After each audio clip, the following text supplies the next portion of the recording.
Greetings and welcome to today's educational program, The Miseducation of Quality by Dr. Yvonne Simmons Housey. This is your moderator, Shobha Mittal with ASQ Quality Management Division.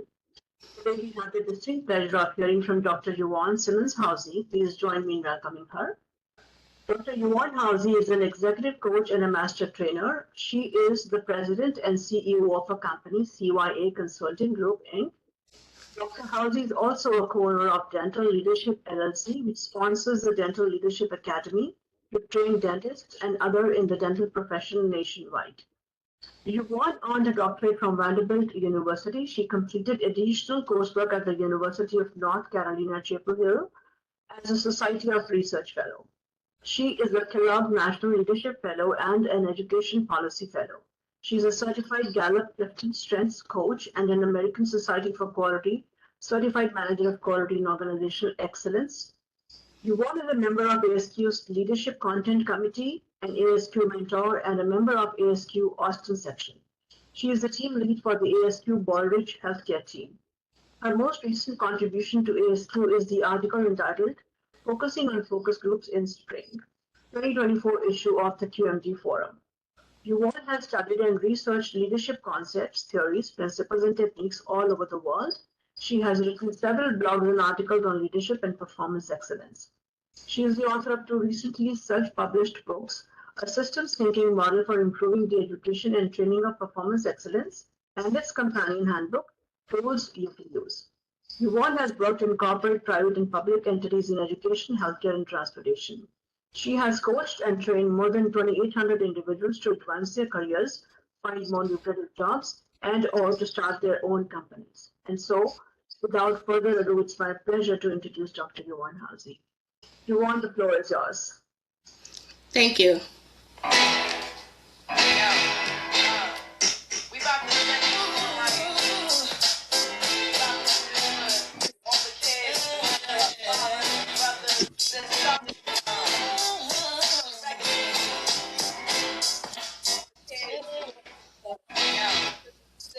Good evening. I'm so happy that you joined us for this presentation. Thank you, Shobha, for the introduction. I appreciate it. The song you just heard is from Lauryn Hill's Miseducation, The Miseducation of Lauryn Hill, which was an album released in 1998. Somebody has raised their hand. Okay. That album sold 120 million in sales, stayed at the Billboard for 91 weeks for over 21 years. It was declared as the first hip-hop album to win a Grammy Award, and it won 5 awards out of 9 nominations. It's number 10 on the Rolling Stones 500 Greatest Hits of All Time. And then on May 22nd, 2024, Apple Music declared it the greatest album of all time. So over 25 years later, we have this outstanding piece of musical work. Now, why did I tell you that story? I told you that story because the reason that the title of my presentation is The Miseducation of Quality is based on Lauryn Hill's album, or at least her theme. And the way that came about was my daughter, as I was grousing about someone that I had talked with, I was saying things like, oh, they don't really understand quality. They don't know what they're talking about. That's not about quality, you know. And so my daughter says, and so I said, they're so miseducated. And my daughter said, oh, like the miseducation of Lauryn Hill?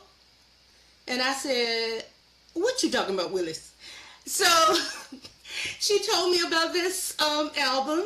And I researched it and really liked what it has to say. So you just heard a clip from that album, and I highly encourage. I'm not trying to make her have more sales, but it's a really good album to have in your possession. I'm going to be talking this evening about these learning objectives, and I hope I don't miss the mark. I've struggled a little bit with it. I have great ideas, and then sometimes trying to bring them to fruition gives me a little bit of trouble, and then I have to switch out and do a little bit more creative thinking. Either way, you've got these learning objectives. Understand what is meant by miseducation, its historical origin, and why re-education is necessary. align the miseducation concepts with the ASQ body of knowledge, better known as the QBOC, which we'll be talking about a little bit, discuss the 5 C's for re-education, and embrace a call to action that fosters a workplace where talent can thrive, and then laugh out loud and have fun. I believe in laughter, and I don't show up any place that I can't have a good time. So here's the deal. Even if you don't laugh, if it's funny to me, I'll laugh. It's okay. All right, so my communication flow looks like this. First, we'll talk about definitions and distinctions so that we have a shared understanding. We will discuss the problems, both from a science-based standpoint as well as from my personal and professional observations. Also, share some solutions, some simple tools that you can actually apply. And then I always do a call to action at the end in terms of what you can and need to do. Okay, so let's start with definitions and distinctions. First of all, what is quality? And this comes directly from the ASQ QBOC from 2015. Quality is the entry point to higher levels of performance and innovation. Quality begins with the pursuit of personal excellence. Now, I want to draw attention to this item number 2 because that's going to be the focus of the entire presentation. We're taught this evening, personal excellence is where it actually begins, but we'll talk more about that. The sum of all information in terms of the QBOC is where you go to find out about the various books, the tutorials, the webinars, the presentations, all that relate and fulfill the mission of ASQ. And also, you know, ASQ is a voluntary membership professional development organization, so the QBOC lays all of that out. And the intent is to consistently meet the changing needs of its members. All right, so here's my definition of quality. Cost down for day-to-day operations. So you'd be looking at things like inventory and stock, energy conservation. You know, people leave the lights on in the building, that sends the cost up. So we want to have costs down in those areas that we can save some money so that we can do what? Invest in people. So you reallocate. If you can keep your costs down for day-to-day operations, you can have your costs up for human potential. So you're looking at things like professional development and training. Because a lot of times in organizations, people say, well, we don't have any money to do training, or we don't have any money to pay you more money, or we don't have money to do merits, or we don't have money to pay bonuses.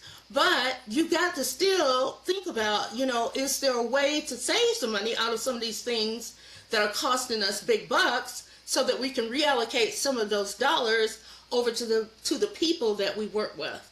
So I will invest my money in people is a statement from W.K. Kellogg, and I'm a Kellogg Fellow. So this is what we have used in the last 25, 30 years that I've been a fellow, and focusing on people. All right, so here's the ASQ body of knowledge, and this is why I want to talk about the miseducation.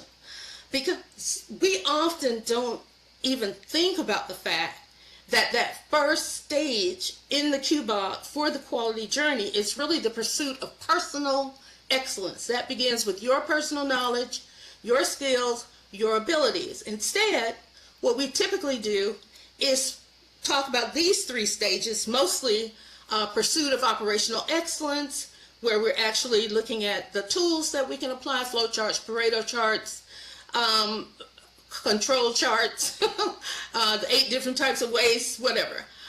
Then we have the pursuit of organizational excellence, where we're looking at things like mission, vision, strategies, planning, and then we look at the pursuit of the quality ideal. But it all starts here, pursuit of personal excellence. So first, that's the first order of business. So what is education? Education is a process, and we're very clear on that word. We use it a lot in our work, that leads to acquiring new insights and knowledge. Education is a process intended to correct ineffective actions and behaviors. Education is the process that leads to better decision making and innovation. All right, so what is miseducation? If that's education, what is miseducation? Miseducation is also a process. And it's looking at information that has not been taught completely, or a process that hinders us from learning or our ability to think critically. It's a process that tends to lead to preconceived notions and misconceptions and misunderstandings, and ultimately cause conflict, particularly in the workplace. I want to point out that the source for this is AI, and ChatGPT. So I'm up to date. You know, people are talking about, oh, well, you know, all this stuff is going on. I just want to point that out. That's my only source, but I wanted to bring attention to it. All right. So, Miseducation for Lauryn Hill. What were her messages? Respect and love yourself. Don't be a hard rock when you truly are a gem. How can you win when you are not right within? You have the right to be yourself. So the bottom line here is we are often miseducated on who we should be and what we should expect from others. We need to stop hiding our talents and soar with our strengths. Okay, so an example of that would be when you walk into a doctor's office, the first thing you're going to see in a big frame is their diploma that says what? Johns Hopkins University School of Medicine.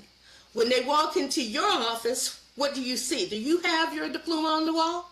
Do you have your credentials? Do you have your certifications from ASQ framed and on the wall? We sometimes hide those things. We put them in a drawer, put them on a shelf, put them in a file cabinet, whatever. And we need to stop hiding our talents, and we need to soar with those things that we are really good at, because we're good at a lot of things, but we don't let people know it.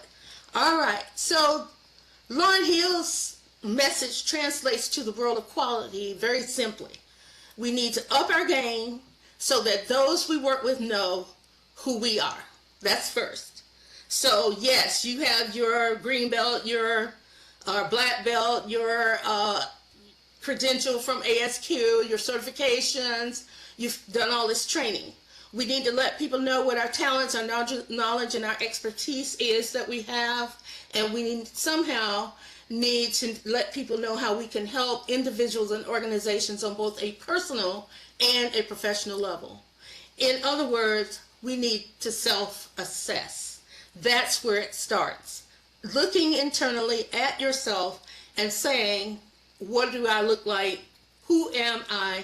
What do I provide? What can I provide? What else do I need in my repertoire of skills? So the self-assessment becomes very important.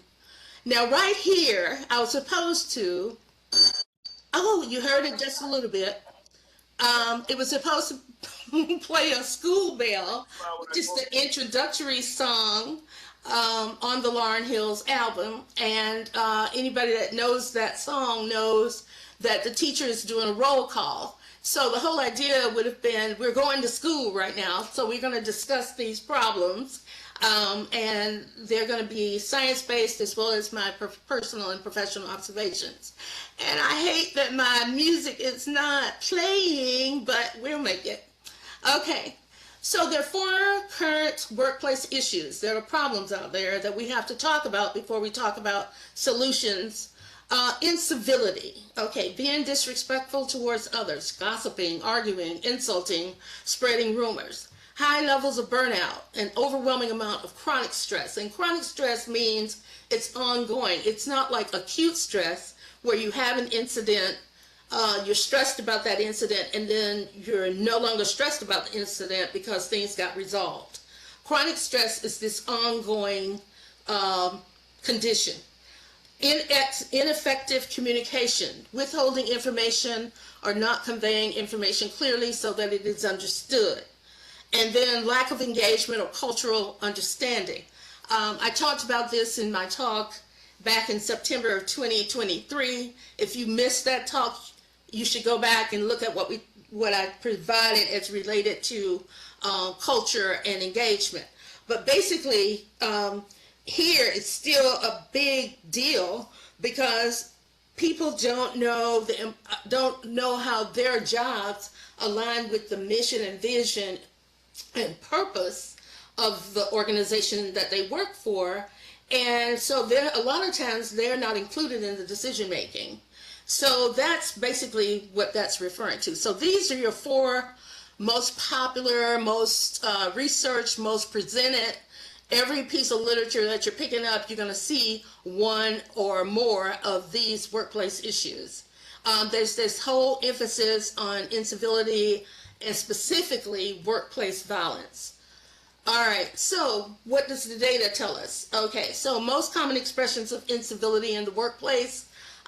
There was a study done that was reported in the Society of Human Resource Management, and there were 1,600 workers who participated in the study. Addressing others disrespectfully came in at 36%. Silencing others while they are speaking is 34%. And this one I've actually been party to within the last 2.5 weeks. I was trying to explain something to someone who became very offensive, and every time I would try and say something, he would interrupt. I finally had to just politely say to him, I've listened to everything you have to say. Now it's my turn. And sometimes that's all it takes. But we do have people who try and shut other people down, don't want to hear anybody's side, they don't want to hear anybody's voice but their own. And then excessive monitoring or micromanaging. You know, this was big many years ago and it's starting to come back. I wasn't able to uncover what the possible reasons are for that. But we have this excessive monitoring or micromanaging. There was a whole body of literature many years ago about leading by intimidation and fear. And we had moved away from that. And then now you got 32% of at least of these workers who are saying they're seeing this as an excess. 59% said incivility causes a decline in employee morale. And that's easy to understand. All right, so where else is incivility coming from? At one time, right here, while driving or as a passenger in a private vehicle, recall they used to say there was a lot of road rage, okay? Lots of road rage. And that seemed to be the biggest uncivil act. But now look at this. In a store or while shopping, you got 53% online or on social media. At a restaurant, the bar, maybe. On the news, at a park in my neighborhood. And then we've seen a lot of this more recently on public transportation, particularly in the air. I don't know why anybody want to be discourteous or start something up in the air. If I was going to have some type of conflict, I'd wait until that plane lands. I would not be carrying on up in the air. But okay, not a lot of people do that, but you do see that as one of the things that we're starting to see more of. Okay, number 2 problem, burnout, is defined by the World Health Organization as a syndrome, and they defined that in 2019, and it had these dimensions: exhaustion, no energy, a loss of enthusiasm for work, feeling ineffective, can't muster the fortitude to be productive, and the number 1 cause being overwhelming amount of chronic stress. All right, then the root causes of burnout: unfair treatment at work. I don't expect anybody on this call to be treated poorly at work. Shame on you. Unmanageable workload, unclear communication. I don't care what organization I have worked for or with, communication becomes a very critical indicator of whether things are going well or not going well. And it typically, in every situation, it's not going well. But yet, you know, you drill down on that. I've drilled down through focus groups on that. And what I found was, if it wasn't highlighted in yellow or underlined in red, for example, written items that are shared, except for text messages, of course, then people weren't reading it anyway. So it was always this back and forth. They don't tell me anything. They don't keep me in the loop. Nothing's transparent. Or they send me too much information. I don't need to know all that, you know. So it's always been kind of a thorn in people's side, this whole communication piece. Lack of managerial support, and then unreasonable time pressure. The 7 most common signs of burnout are forgetfulness, and this is from the Employee Burnout Causes and Cures from Gallup's report in 2023. Frequent illness, sleeplessness, depression, lack of interest, feeling of apathy, irritability. You're seeing more of that, like we talked about earlier, about incivility, lack of production, even though you are working hard. Deming says it's not enough to work hard. You must know what to work on. So if you're not clear, because you don't have clear goals, or because your supervisor, changes their mind every few minutes about what it is that you should be working on, and I'm, being facetious, but then yes, you're not going to be quite as productive as you possibly could be, and ultimately you're going to be frustrated and aggravated, potentially angry, and then ultimately burned out. Okay. People who are burned out, again, this is from the Gallup report, 63% are more likely to take a sick day. And I'm not talking about the blue fluke, because people will say, I need to be off today. I'm just going to have the flu. I'm talking about people who actually can't physically make it into work. 23% more likely to visit the emergency room, 13% less confident in their performance, and then 2.6 times as likely to be actively seeking a different job. Okay, so I was talking to a young woman that I coached today, and I told her I had this presentation tonight, and I wanted to share this information with her because what she was explaining to me indicated that she was about to crash and burn. So we talked about it, and this is exactly what she said. As soon as she got off the phone call, she was going to start seeking a different job. So we've got people who are on that ledge. We've got people on the edge. The question is, are you one of them? And the only way you can really get a feel for that is if you self-assess. So, ineffective communication, information is not shared regularly. And, I call that hoarding. That's why I put that there. If you're keeping information from people that they need to know, because you're thinking, you don't need to know it, so I only need to know it, because I've got it like that, then you are hoarding information. And I would say, that's not a cool thing to do. Information is not meaningful. We get a lot of information, a lot of stuff that has no merit. Information that's not factual, oh boy, that's a whole different presentation. And then information is unclear. We've already talked a little bit about that. Okay, so lack of engagement or cultural understanding is problem number 4. Left out of decision making. Don't understand the rules of engagement or how the organization works. Culture, your culture is how your organization shows up. What is it they're expecting you to do? Do you have ongoing meetings? Do you have recognition and appreciation days? Do you have quality days or equality week? How your organization works is what culture is about. And people a lot of times don't understand those rules, and they feel like they're odd man out or odd woman out. No role, connection with the company, vision, mission, or goals. And sometimes that's because the vision, mission, and goals are not clear. But I didn't say that. Oh. All right. So what is engagement? Employees are involved in, excited about, and committed to their work and their workplace. And if you're not excited about, you're not committed to the work, you're not involved, then yes, you're going to be looking at things like being uncivil. You're going to be looking at things like being burned out. And you're going to be looking at things about, well, I'm not going to tell because nobody needs to know but me. So, what does the engaged culture look like? I don't know, but I shared in the fall of 2023, I shared the 2023 Gallup Global Workplace Report. And at that time, it was cited that the highest engagement rate or highest engagement percentage was 23%. okay? And that was from taking this survey, which is not a Mickey Mouse survey. So, you know, I love Mickey Mouse, but it was 120,000 people involved in the survey. So it's not like a small scale survey, right?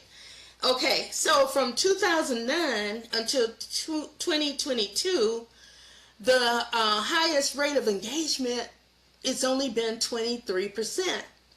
So they did the next round, which is the one I'm reporting today for 2024, and we're still there. So I don't know if that's good or bad. We didn't go up, but we didn't go down. So I guess if we kind of stabilized, we were in the right track. But anyway, so this is information that may be useful to you in understanding how people are feeling as though they're not engaged in their culture, they're not engaged in their organization. All right. So here's the part that I know you've been waiting for, talking about sharing solutions to some of these problems as it relates to your personal excellence. Okay, here we go. Simple tools and their application. Now, a lot of these tools, I have created a download for you, and it's free, but you have to go into my website to get it.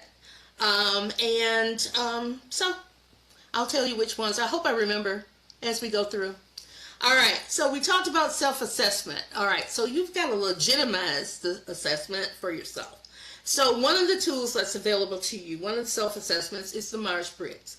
Now, I don't know if anybody on this call, I'm pretty sure a lot of people on this call have had the Myers-Briggs either recently or sometime previously.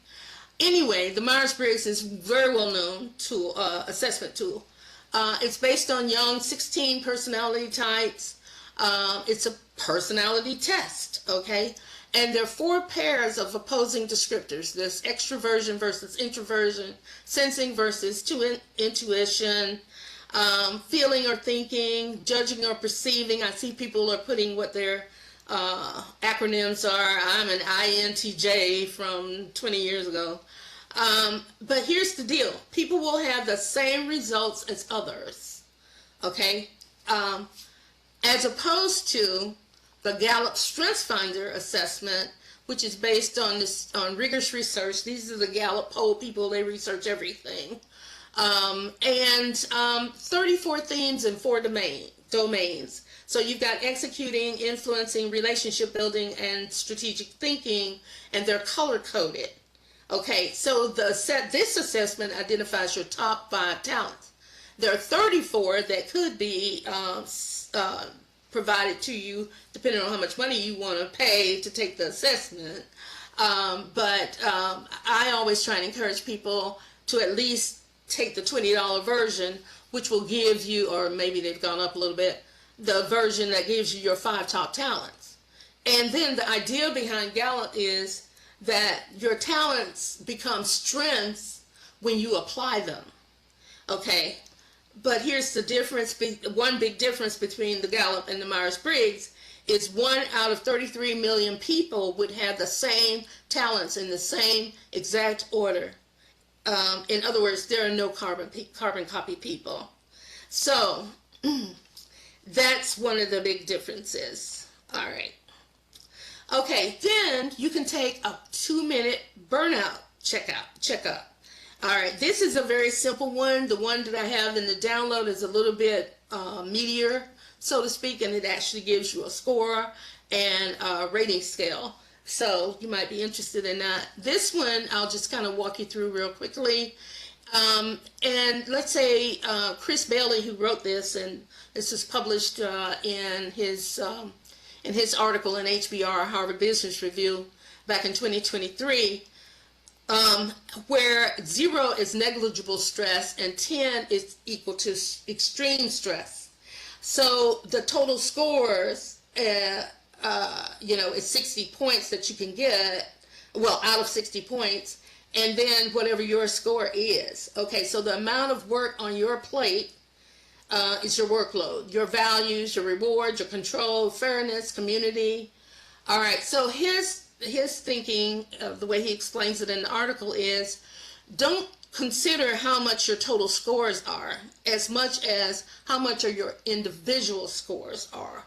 So, for example, under reward, recognition for contributions. If you've got a 9 because you feel as though you're not being recognized and you're pumping it hard as you can and you're doing everything for everybody and you're stressing yourself out, and you give yourself a 9 there, as opposed to connecting with your work on a deep level and values, you might only give that a 4. So the way he explains it is, you want to look at those scores that are high, individual scores that are high, and then think about, what do I need to do to address this stress within my life?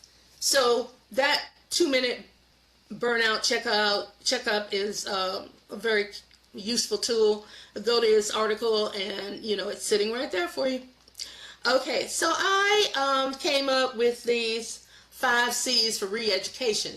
Now, years ago, Lee Iacocca from GM Corporation, I believe it was, came up with 9 C's. But I have the mic, so I came up with 5, but my statisticians out there probably say something like, that's not 5, that's 7, because I repeated the word communicate 2 more times. Okay, but like I said, I have the mic, so I'm calling it 5.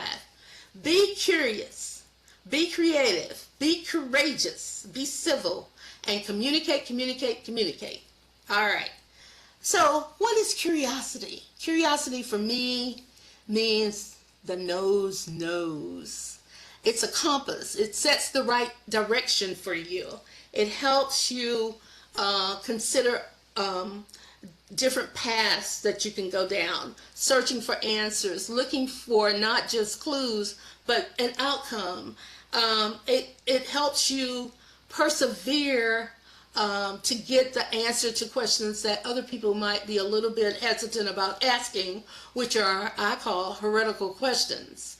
Okay, so if you're in a team meeting, for example, or in a staff meeting, and something comes to mind, and if you say it out loud, you're probably going to get yourself in the hot seat. So rather than say it out loud, you want to flip it to a question so that you can, get out of the issue goes in the hot seat and you get out of the hot seat, or you don't go into the hot seat.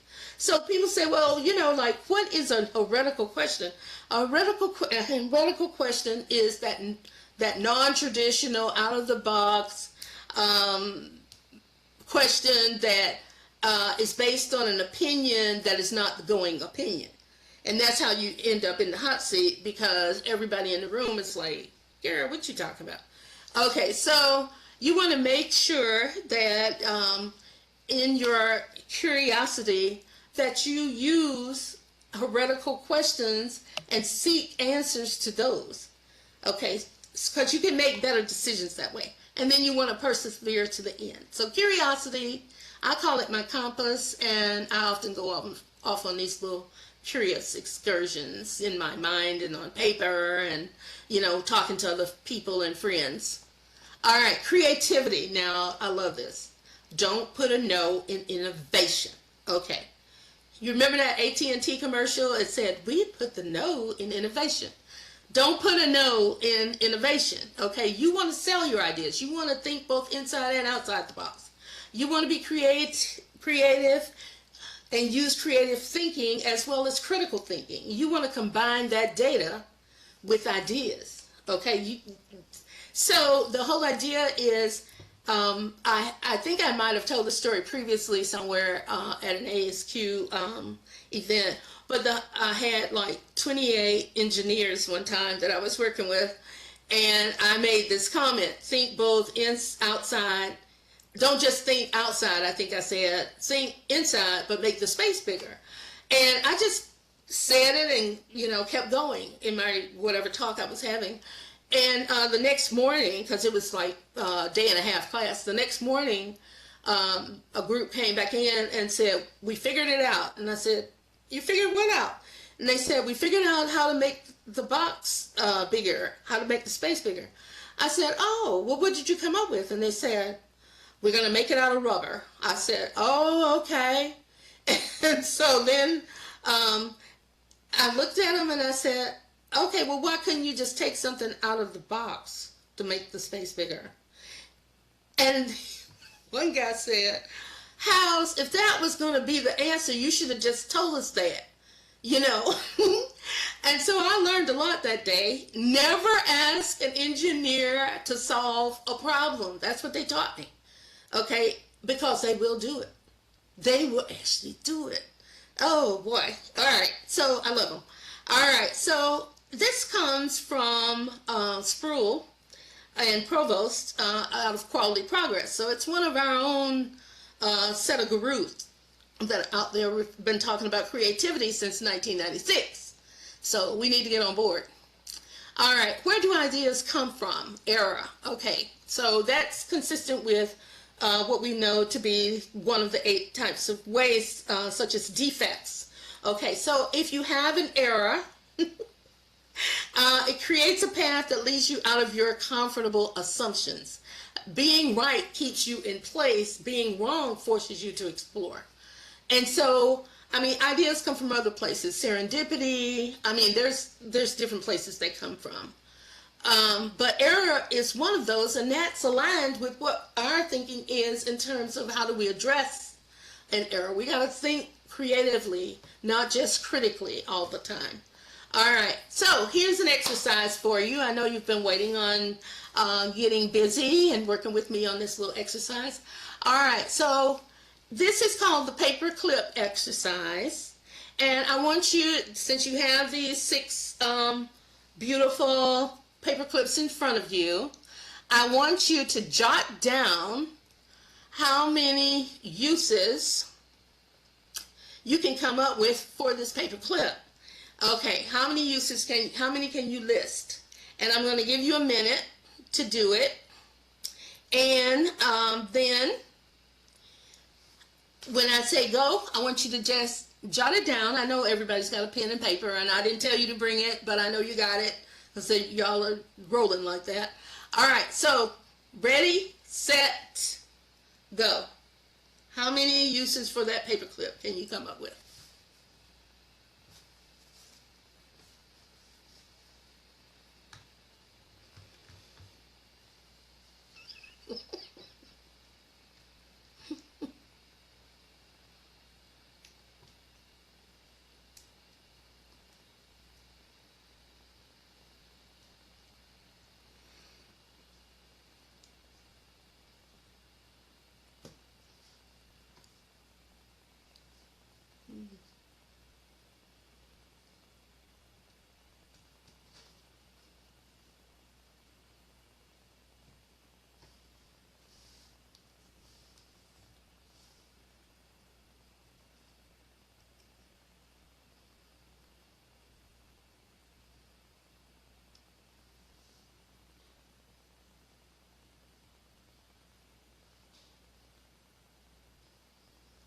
Okay, stop.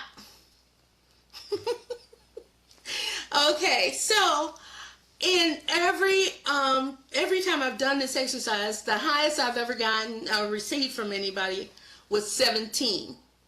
How many people ended up with 17 or more? Okay. So the person that in the past came up with the 17 was my deceased husband, who was a policeman. All right, and of course his first thing to use a paper clip for was to handcuff somebody. And I'm sure that's not something that made anybody's list. But here's the deal. How many ideas did you list? This is the exercise. Why isn't your list longer? So this is forcing you to think creatively, but it's also forcing you to think beyond just there were 6 paper clips. They're all turned in the same direction. They're color coded, because that's how we usually see things. We see them in this critical thinking situation, or in this data collection mentality. But sometimes we need to match those ideas with our critical thinking, and have creative thinking as well. So critical thinking is important. But sometimes we need to be outside of that. So what was your strategy for generating your ideas, and what were your ideas innovative?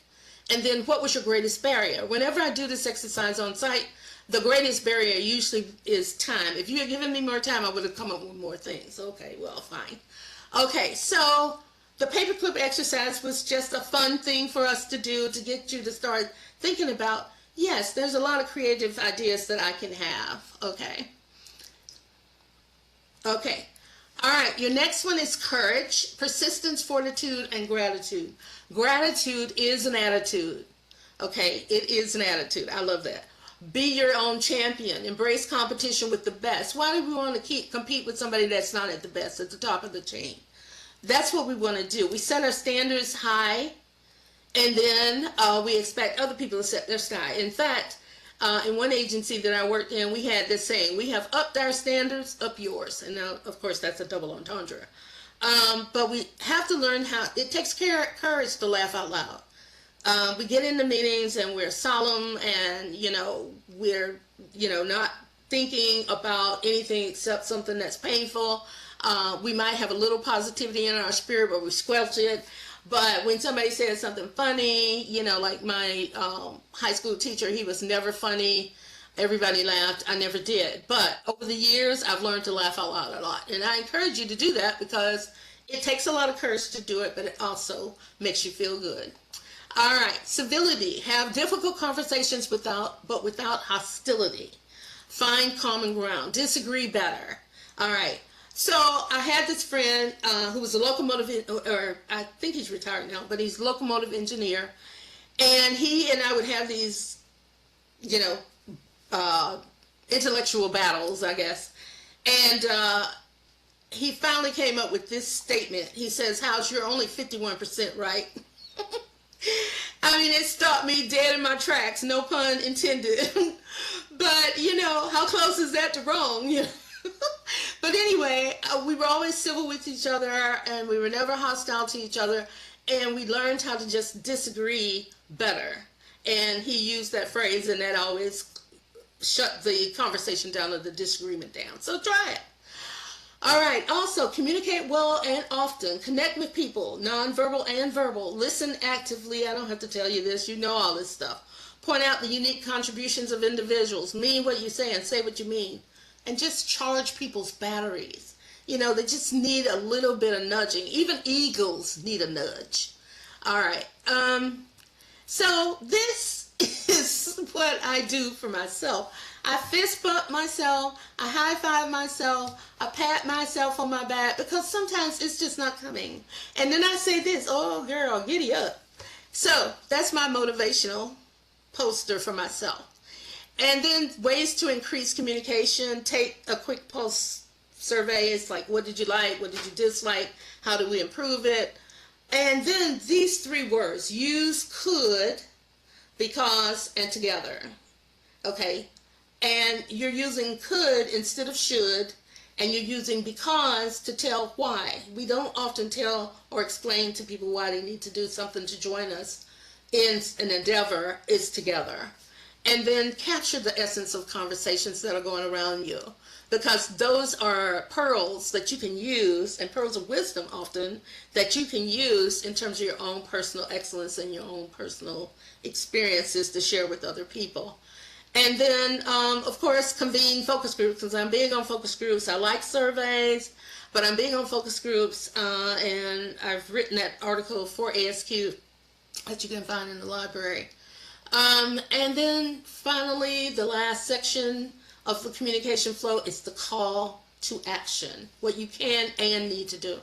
All right, so a friend of mine gave me this picture, or a coworker, in 2009. That's how old this is. And if you don't feel like this when you're going into work every day, "God, I love this place," you need to reassess. Is that where you need to be?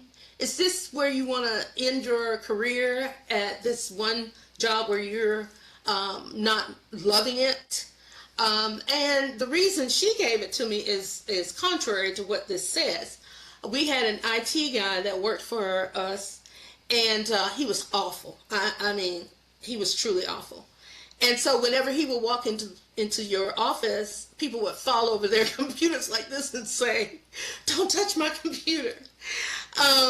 But I probably shouldn't have told that story, but it's a true story. God, I love this place. That's what you want to take with you every day. That you really enjoy your work and that you're making a significant contribution. So what are you worth to you?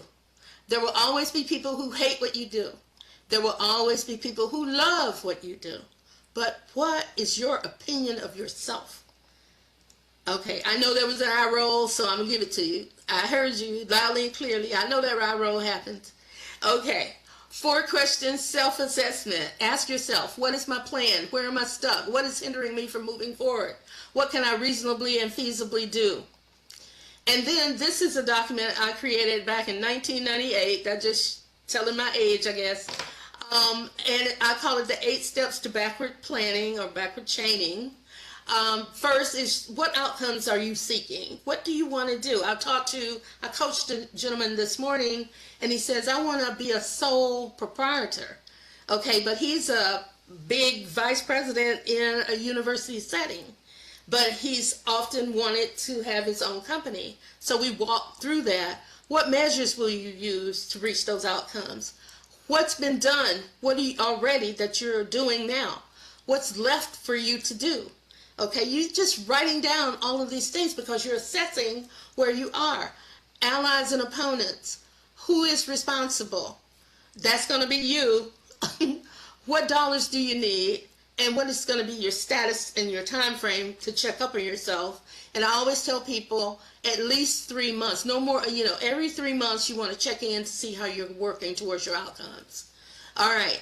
And then just because to keep you accountable, I have this 2-month commitment, and what you want to do is write down over the next 2 months. I will, based on this talk this evening now, I'm not talking about that you're planning to go on vacation or whatever. I'm talking about what has been imparted this evening.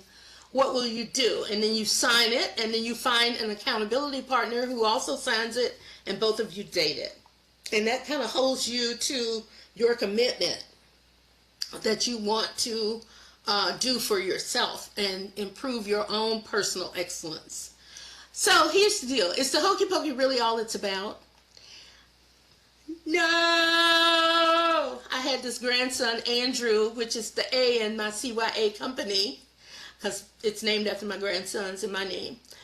Christopher, Yvonne, Andrew, just so you know. And he would always, whenever you ask Andrew to do something, whether it was take out the trash or put up the shoes or whatever it was, he would say, no! So is the hokey pokey really all it's about? No, it's not. The answer is within you. And you can define your own destiny. So here's what you do. You want to make a quality impact and turn yourself around. You're already making good decisions. If you're not, you need to work on that. You're sharing your thoughts. If you're not, you need to work on that. If you're engaging others, but you're not doing it as well as you know you could, you need to work on that. So you may have your credentials, and I'm sure you do, because that's what ASQ is about. It's helping you get those certifications, helping you get increase your knowledge, helping you get the badge.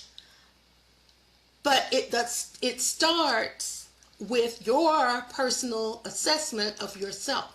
So make that quality impact, because I know you can.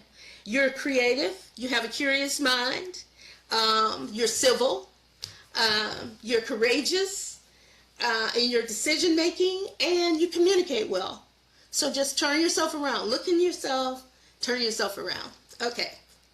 All right, so the learning objectives. Understand what is meant by miseducation, its historical origin, and why education is necessary. Went over that, explained the difference between education and miseducation, and then gave you the 5 C's, which is also down here, to talk about re-educating. Align the miseducation concepts with the ASQ body of knowledge and the QBOC. Again, it starts with personal excellence, and then it builds to the next stage, which is operational excellence. It builds to the next stage, which is organizational excellence, and then it builds to the pursuit of the ideal in quality. Right? And then there's a call to action piece, of course, that we talked about, that you can use to foster the workplace. And then laugh out loud and have a good time. So I hope there was something that was a little bit entertaining for you, but also gave you some new insights and some ideas about what else is possible for you.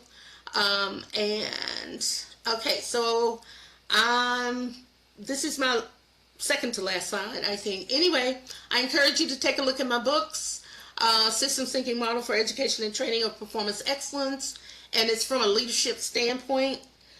It's a pedagogical approach, which means that it's teaching you about things. And then there's the tools that serves as a companion handbook that goes with that initial book.